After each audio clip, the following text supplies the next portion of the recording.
Mega proyek Stadion Daha Jayati Kediri di Desa Bulusari, Kecamatan Tarokan, ada kemungkinan bangunannya bocor.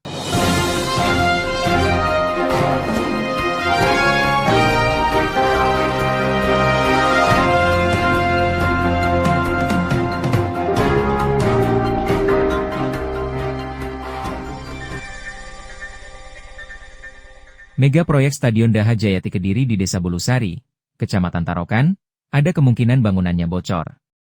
Indikasi kemungkinan adanya bagian-bagian bangunan yang bocor itu, setidaknya bisa dilihat dari ruang-ruang kamar yang berada di sekeliling luar stadion, yang penuh dengan genangan air, garis-garis hitam pada dinding-dinding ruang kamar yang terkesan seperti bekas jalur rembesa air, hingga lumut-lumut yang tampak banyak bermunculan di sisi-sisi ruang kamar. Opsi kemungkinan kedua, bisa saja air yang masuk ke ruang-ruang kamar di sekeliling bangunan proyek stadion itu air hujan yang dibawa oleh angin.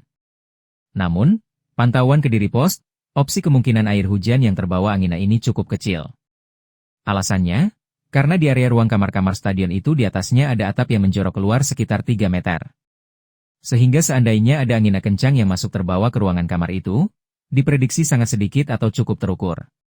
Kedua, pada bagian lantai ruang kamar luar, tidak terdapat genangan air atau dalam kondisi kering, sedang di dalam ruang kamar dalam kondisi penuh genangan air. Ketiga, genangan air yang berada di dalam ruang kamar-kamar itu, di beberapa bagian bisa mencapai ketinggian sekitar 2 hingga 3 cm dan kondisinya merata hingga berada di bagian yang lebih dalam ruangan kamar-kamar stadion itu.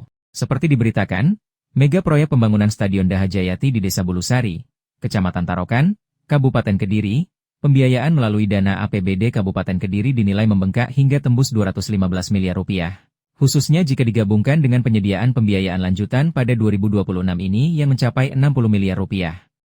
Sebelumnya, pada 2023, untuk proyek ini APBD Kabupaten Kediri telah mengeluarkan 150 miliar rupiah, ditambah 2025 senilai 7 rupiah, 5 miliar, dan pada 2026 ini senilai 60 miliar rupiah. Itu pun belum jelas, apakah dengan tambahan 60 miliar rupiah ini proyek Stadion Daha Jayati akan tuntas, atau tetap berpotensi mangkrak?